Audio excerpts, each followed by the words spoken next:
Hello everyone, this is Reem from Exam Help Web. Today I'll be solving Physics Paper 2 AS Level Structured Questions 9702 Paper 2 Variant 1 October-November 2019. Question number 1, Part A. Make estimates of Part 1, the mass in grams of a new pencil. So the range is from 1 to 20 gram. Let's say it's 15 grams. Part 2, the wavelength of ultraviolet radiation. For this, you will need to have memorized its frequency or its wavelength. If you already know its frequency, then divide 3 into 10 to the power 8, which is the speed of ultraviolet radiation in vacuum, by that frequency. So the wavelength has a range from 10 to the power negative 8 meters to 4 into 10 to the power negative 7 meters. Part B. The period t of the oscillations of a mass m suspended from a spring is given by t is equals to 2 pi root of m by k, where k is the spring constant of the spring. The manufacturer of a spring states that it has a spring constant of 25 Newton per meters plus or minus 8%, that is the percentage uncertainty of the value of spring constant. A mass of 200 into 10 to the power negative 3 kilograms of having an absolute uncertainty of 4 into 10 to the power negative 3 kilograms is suspended from the end of the spring and then made to oscillate. Part 1, calculate the period t of the t oscillations. Okay, so t is equals to 2 pi root of 200 into 10 to the power negative 3 divided by 25 newtons per meter, and that will give us t as 0.562 seconds. Determine the value of t with its absolute uncertainty to an appropriate number of significant figures. So we already have the value of t, which is 0.562 seconds, for which we will be calculating absolute uncertainty. First, we must convert all the absolute uncertainties of each quantity involved in t's formula to percentage uncertainties, and there are m and k. So m and k are the quantities which are involved in the t's formula, and the t formula is t is equals to 2 pi root of m by k. M is having a percentage uncertainty of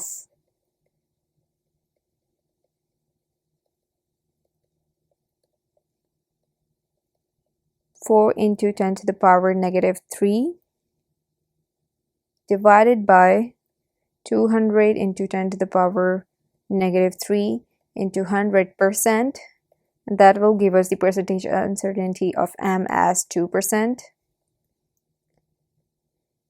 K has the percentage uncertainty of 8%. Since m and k divide in the formula t is equals to 2 pi root of m by k, we will add their percentage uncertainties. But right before we do that, we need to also look at how many times m and k are being used in the formula t is equals to 2 pi root of m by k. So the formula is t is equals to 2 pi root of m by k. That also means that m has its own root of 2 and k has root of 2 too. So m and k both are being used half times, so we will divide both m and k's percentage uncertainties by 2. So divide this by 2 and this by 2, so you'll get it 4% and this one as 1%. Now the percentage uncertainty of t is equals to 4% plus 1%, and that is equals to 5%. But since the question is asking us to get the absolute uncertainty, we will divide 5 by 100 into the value of t, since we are getting absolute uncertainty of value t. So this is 2 pi root of 10 to the negative 3 and then 25, and that will give you an answer of plus or minus 0.03, and you also need to write your t, which is equal to 0.56. Now you need to be very careful writing down the final answer of questions of this type, because they are asking you to find an answer with an appropriate number of significant figures. By that they mean that t's value needs to be of two significant figures, just like the values of m and k, because m and k also have got values of two significant figures, and the uncertainty should be also of one significant figure, just like the other uncertainties which were given in the beginning of the question, like the percentage uncertainty of the spring constant and the absolute uncertainty of the mass. Question number 2. A small charged glass bead of weight 5.4 into 10 to the power minus 5 newtons is initially at rest at point A in a vacuum. The bead then falls through a uniform horizontal electric field as it moves in a straight line to point B, as illustrated in figure 2.1. Okay, the electric field strength is 1.3 into 10 to the power 4 volt per meter. The charge on the bead is negative 3.7 into 10 to the power negative 9 coulombs. Part A, describe how two metal plates could be used to produce the electric field. Numerical values are not required. Since the charge on the bead, which is 3.7 into 10 to the power negative 9 coulombs, is negative, and it deviates to the left, means while it was moving from A to B, it deviates to the left. This means that the charged plate on the left over here will be positively charged, while the one on the right would be negatively charged. So I can state that plates need to be vertically placed, and the second point will be that the positively charged plate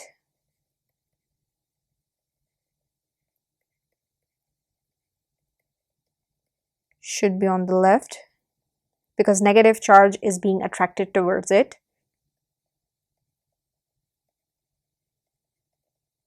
and the negatively charged plate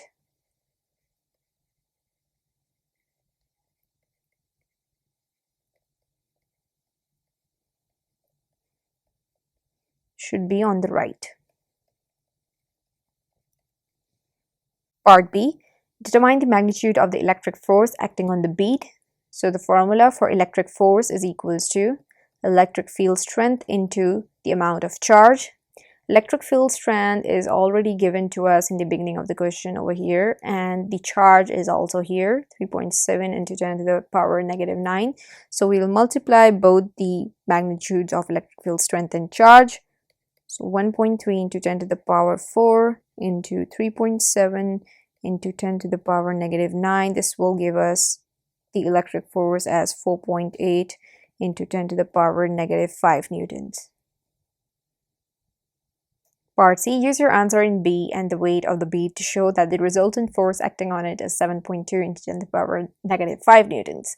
Okay, so the bead is actually having its weight acting downwards, and the magnitude for weight is 5.4 into 10 to the power negative 5 newtons, and the electric force acting towards the left is of the magnitude 4.8 into 10 to the power negative 5 newtons, and hence this is the resultant force. So by using the Pythagoras theorem, you can easily find that out. Resultant is equals to root of the opposite side, which is the weight, and weight has a magnitude of 5.4 into 10 to the power negative 5, this whole square, plus the base, which is the electric force acting towards the left and has a magnitude of 4.8 into 10 to the power negative 5, this also square, and hence we'll have the resultant as 7.2 into 10 to the power negative 5 newtons. Part D, explain why the resultant force on the beads of 7.2 into 10 to the power negative 5 newtons is constant as the bead moves along path AB. So you must know that within a region where a constant electric field strength is acting, the electrical force or the electric force which is acting on the bead will remain same throughout that region, and since the weight also acts the same, we will have a constant resultant force acting on the bead. So we can write that the the electric force and weight remain constant throughout that medium where electric field strength, constant electric field strength is acting. Part E1. Calculate the magnitude of the acceleration of the bead along the path AB. So for this, we can use the formula. Resultant force is equals to mass into acceleration. The resultant force is what we got in the previous part, and that is 7.2 into 10 to the power -5 is equals to. Mass can be calculated from the information given to us in the beginning, which is the weight, and weight can be divided by the acceleration, that is 9.81. So 5.4 into 10 to the power -5 divided by 9.81 to get the mass of that bead into acceleration, and hence we'll have acceleration as 13.08 meters per second square.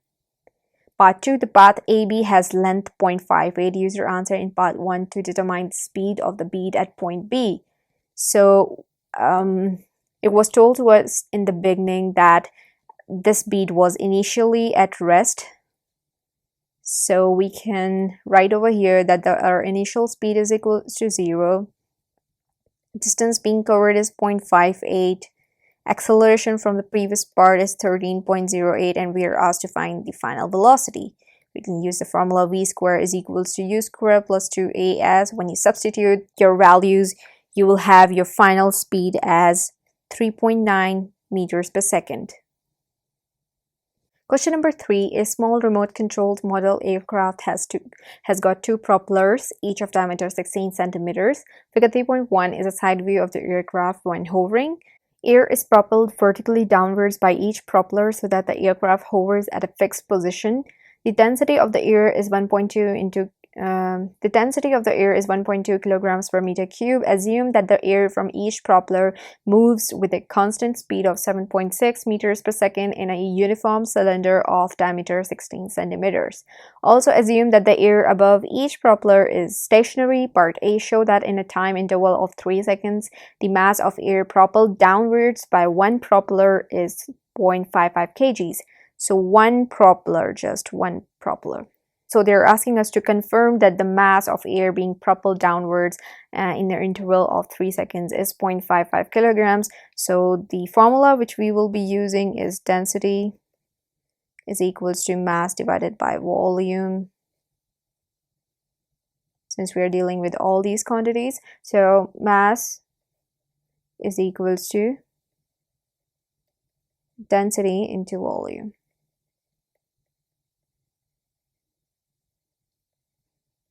Okay, density of the air is already given to us, 1.2 kilograms per meter cube, and they're asking us to find the mass of the air being propelled in 3 seconds, in the interval of 3 seconds. So we must have the volume of air being propelled downwards in the interval of 3 seconds. Over here they say that the air being propelled downwards is in the shape of a uniform cylinder of having a diameter of 16 centimeters. So we can imagine that this area being covered by the propelled air is of a cylinder. So we can have the volume of cylinder. Volume of cylinder is pi r square h, where r is the radius and height is the length or the height being covered by the air in this question. Our radius is half of 16, which is 8 centimeters. And our height is, since they're asking us to get the mass of air being propelled downward in the time interval of 3 seconds, so we must have the volume of air being propelled downwards in the time interval of 3 seconds. Over here it says that the air being propelled down is covering a distance of 7.6 meters in 1 second. So in 3 seconds it will be traveling a distance of 7.6 into 3, which is 22.8 meters. Now that we have the radius and the height, we can calculate the volume. Pi r square into h And so now we can use our main formula, which is mass is equals to, our density was 1.2 into the volume which we calculated above, and we will arrive on our answer, which is 0.55 kilograms.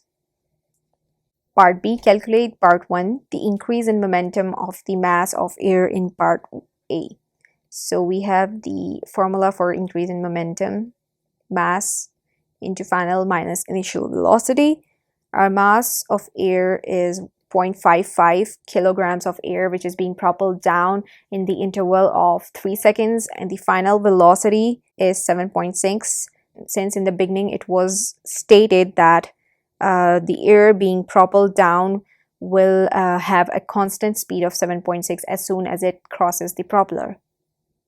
So 7.6, and the initial speed was 0, because over here it is said that the air above each propeller is stationary, means before it was propelled down the air was stationary, so our initial speed is 0. Now when you multiply 0.55 with 7.6, you'll get 4.2 newtons second. The downward force exerted on this mass of air by the propeller, so the force is equals to change in momentum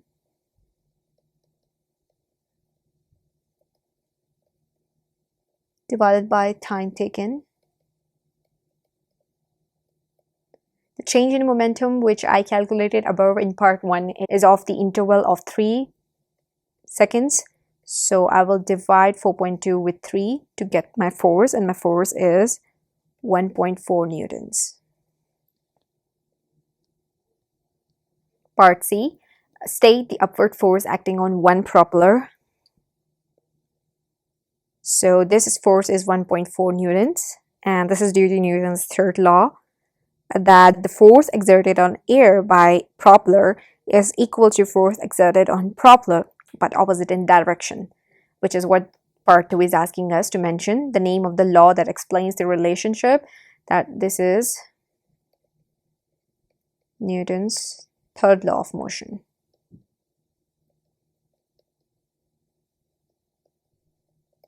Part D, determine the mass of the aircraft. So force is equals to mass into acceleration. Our force, total force acting on the aircraft will be 2 into 1.4. Since this is the total force acting downwards from the two propellers. And our mass is what we have to calculate, and acceleration is 9.81, and you'll get a mass of 0.290 kgs. Part E, in order for the aircraft to hover at a very high altitude, the propellers must propel the air downwards with the greatest speed than when the aircraft hovers at a low altitude. So just the reason for this. So the reason for this is that because the density of air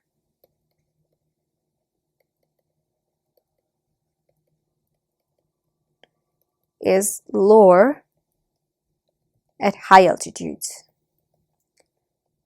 So when density is lower, that means that more volume of air needs to be propelled down, and so it will require a higher speed. Part F, when the aircraft is hovering at a high altitude, an electric fault causes the propellers to stop rotating. The aircraft falls vertically downwards when the aircraft reaches a constant speed of 22 meters per second.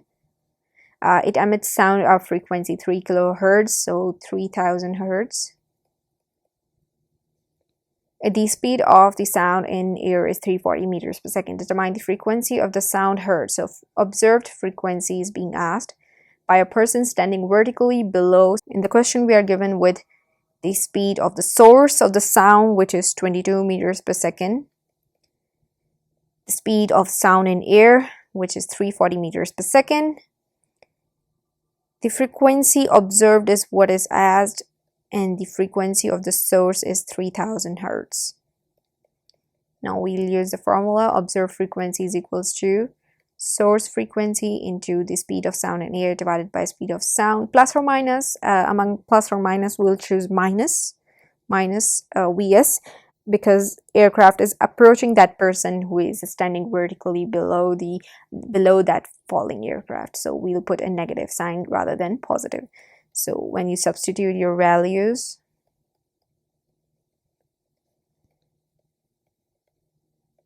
you'll get the observed frequency as 3207.5 Hertz.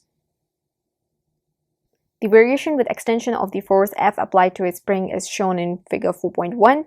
The spring has an unstretched length of 0.080, so it has an original length of 0.08 meters and is suspended vertically from a fixed point as shown in figure 4.2. A block is attached to the lower end of the spring. The block hangs in equilibrium at position X. So over here, this block is at equilibrium when the length of the spring is 0.095. So at position X, it extended from 0.08 to 0.95, which means it had an extension of 0.015 meters. This is the new length and this is the original length. So you need to subtract your original length from the new length to get the extension at position X. The block is then pulled vertically downwards and held at position Y so that the length of the spring is 0.120. So again, the newer length is 0.120 meters. You need to subtract that length from the original length, which is 0.08, to get the extension this time at position Y, which is 0.04 meters. The block is then released and moves vertically upwards from position Y back towards position X. So from position Y, it moves up to position X when it is released from position Y.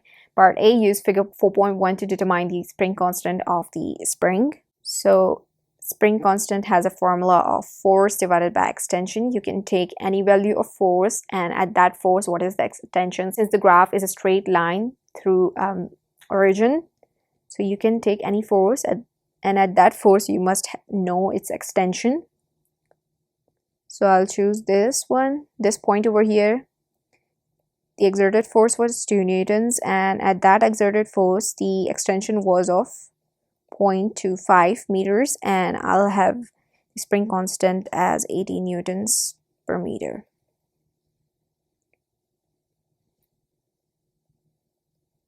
Part B, use figure 4.1 to show that the decrease in elastic potential energy of the spring is 0.055 joules when the block moves from position Y to position X.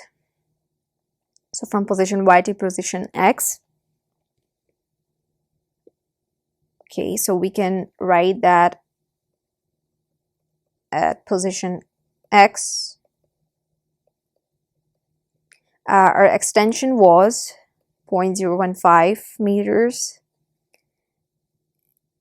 So from your graph, you can actually see that at extension 0.015, we had a force. The force that caused that much of extension was 1.2 newtons. So force at X is 1.2 newtons.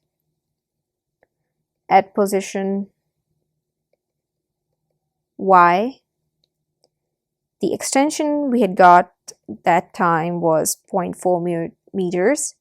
So force at Y is, again, we can look through our graph that which force will cause 0.04 meters of extension. So 0.04 meters of extension was actually caused by 3.2 newtons. So the force caused by the block was 3.2 newtons at position Y.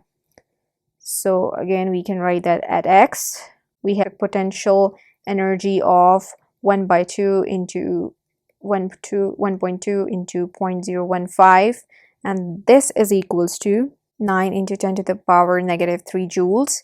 At position X, the string has this much of elastic potential energy, and at Y, the elastic potential energy stored in the spring was 3.2 into 0.04, and this is equals to 0.064 joules.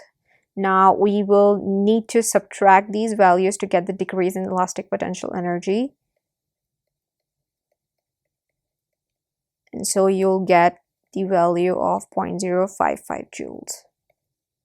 Part C, the block has a mass of 0.122 kilograms. Calculate the increase in gravitational potential energy of the block for its movement from position Y to position X. So from Y to X, the distance being covered is 0.04 minus 0.015.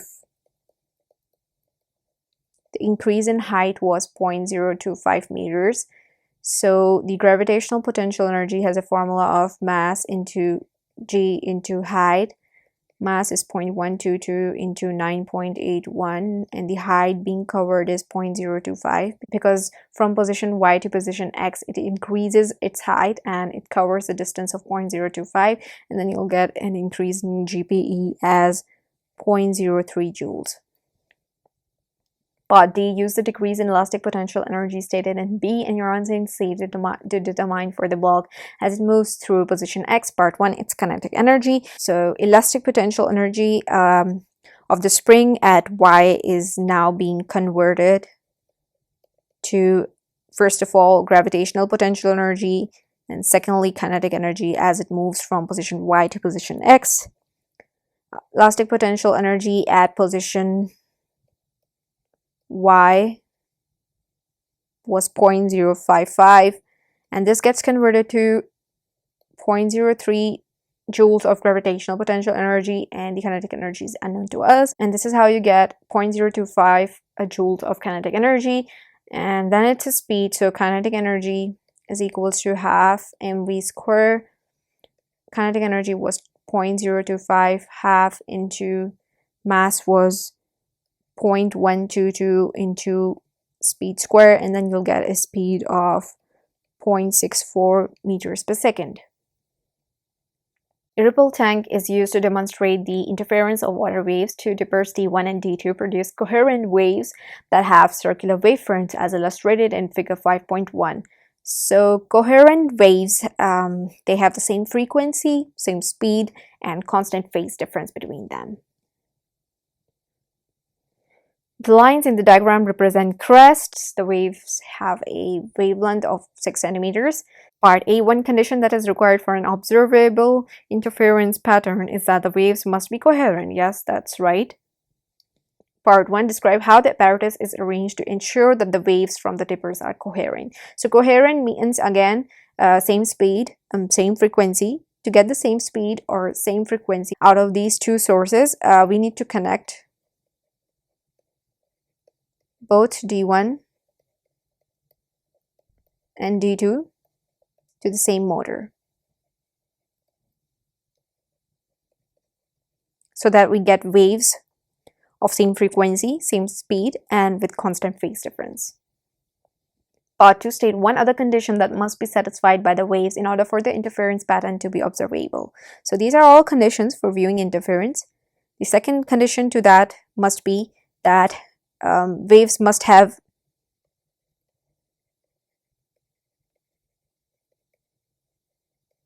same amplitude.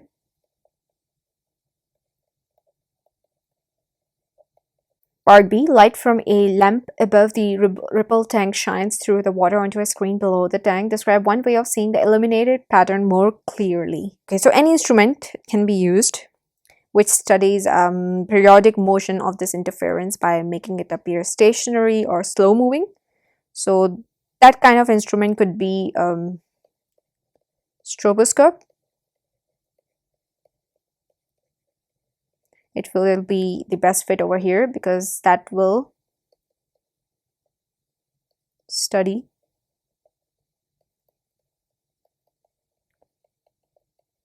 periodic motion of interference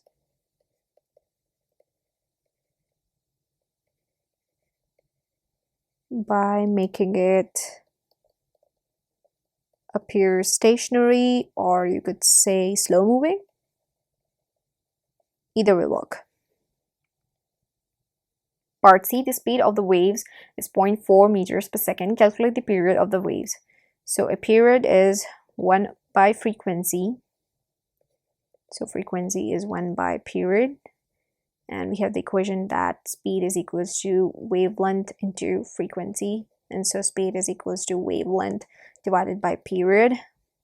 So our period is wavelength divided by speed. We were given in the beginning of the question that the wavelengths are 0.06 divided by 0.4, and we'll get a period of 0.15 seconds. Part D, figure 5.1 shows a point X that lies on a crest of the wave from D1 and midway between two adjacent crests of the wave from D2. For the waves at point X, state part 1 the path difference. Okay, so for all the waves at point X, there's actually it was mentioned in the question that these all lines are representing crests, but where have all the troughs gone? So basically these dotted lines are troughs of the waves. So at X, there's not just crest but also the trough. So the distance between a crest and a trough is half of the wavelength. So we'll have a path difference of half of wavelength. Our wavelength is 0.06 meters divided by 2. That becomes 0.03 meters, but we are asked in centimeters, so I'll just write 3 centimeters. Part 2, the phase difference. So the phase difference between a crest and a trough is 180 degrees. That can also be calculated this way by using a formula that path difference divided by the wavelength. So 3 centimeters divided by the wavelength into 360 degrees. This will also give you the phase difference. Part E, on figure 5.1, draw one line at least 4 centimeters long which joins points where only maxima of the interference pattern are observed. Maxima are all those points, and they all form where two crests will be meeting. So this is where the crest is meeting, this is, and so is this. So you just need to draw a line joining all these points and make sure the length of this line is 4 centimeters. I don't have the scale right now, so I can't measure at the moment, but you need to make a line of length 4 centimeters and joining only the maxima points. So, and again, maxima are all those points where two crests will be meeting. Question number 6, part A, define electric potential difference. So electric potential difference is equals to work done divided by charge. Part B, the variation with potential difference of the current in a semiconductor diode is shown in figure 6.1. Use figure 6.1. So semiconductor diode is not an ohmic conductor. An ohmic conductor will have a straight line with a positive gradient and it will be through origin. But since semiconductor diode is not an ohmic conductor, it doesn't have this kind of graph. So use figure 6.1 to describe qualitatively the variation of the resistance of the diode as V increases from 0 to 1 volt. So we can write that resistance is infinite or is too high when V is less than 0.25 volts, because over here on the graph you can see that suppose that 0.25 volts lies here. Before 0.25 volts current was 0. So any voltage divided by 0 will actually means that resistance is really very high. But resistance starts to decrease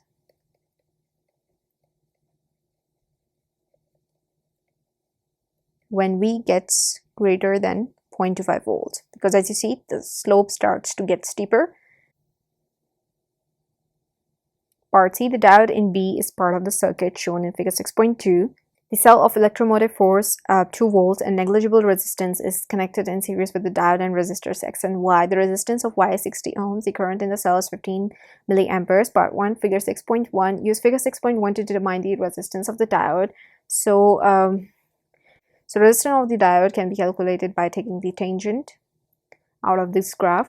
But remember, you can't take values while this graph is not straight. So let's suppose I take this value, which is 0.75 volts, and 0.75 volts has 15 milliamperes. So 0.75 resistance is equals to V divided by I. 0.75 divided by 15 milliamperes, so I need to convert that to amperes, and then you will have the resistance of 50 ohms. Part 2, calculate the resistance of X. So we know that current in the series circuit, the main current is the same as the current across each of the components, which are diode, resistor Y, and resistor X. The current through resistor X is equals to 15 milliamperes. Current through Y and diode will also be equal to 15 milliamperes. We now know that the resistance of diode is 50 amperes, and we need to find the resistance of Rx. And we have the EMF of the cell. So we can use the rule over here that EMF is equals to sum of PDs across the circuit, which is the Kirchhoff's second law. Our EMF is 2 volts. Sum of PDs across the circuit means that PD across resistor X, PD across resistor Y, and PD across the diode. So PD across resistor X will be its resistance multiplied by the current, which is 15 into 10 to the power negative 3, plus PD across resistor Y, which is 60 into 15 into 10 to the power negative 3, plus PD across diode, which is 50 into 15 into 10 to the power negative 3. And this is how we'll get the resistance of resistor X as 23.3 ohms. Part 2, the ratio, power dissipated in resistor Y divided by total power produced by the cell. So power dissipation has a formula of I square, and since they're I square R, and they're asking us to get the power dissipation in only resistor Y, so I'll take the resistance of resistor Y. Total power produced by the cell, so current of the circuit divided by the EMF of the cell, and the current across resistor Y is 15 into 10 to the power negative 3, this whole square, and resistor Y has got a resistance of 60 ohms divided by our main current was 15 into 10 to the power negative 3, and the mean EMF of the cell was 2, and this is how you'll get a ratio of 0.45. Question number 7, part A, the decay of a nucleus argon with nucleon number 35 and proton number of 18 by beta plus emission is represented by this over here. A nucleus X and the two particles beta plus and Y are produced by the decay state. Part 1, the proton number and the nucleon number of nucleus X. So X has got a proton number of 1 less than argon, which is 17, and a nucleon number of 35. Part 2, the name of the particle represented by the symbol Y. So symbol Y is called neutrino, as it has no charge and very small mass. Part B, a hadron consists of 2 down quarks and 1 strange quark. Determine in terms of the elementary charge A the charge of this hadron. So a down quark has a charge of negative 1 by 3e, and a strange quark has an elementary charge of negative 1 by 3e. A hadron consists of 2 down quarks, means 2 into negative 1 by 3e, and a single strange quark, which is plus negative 1 by 3e. We'll have a total charge of negative 1e. So we have only negative 1 elementary charge. So over here I conclude this paper. Thank you for watching.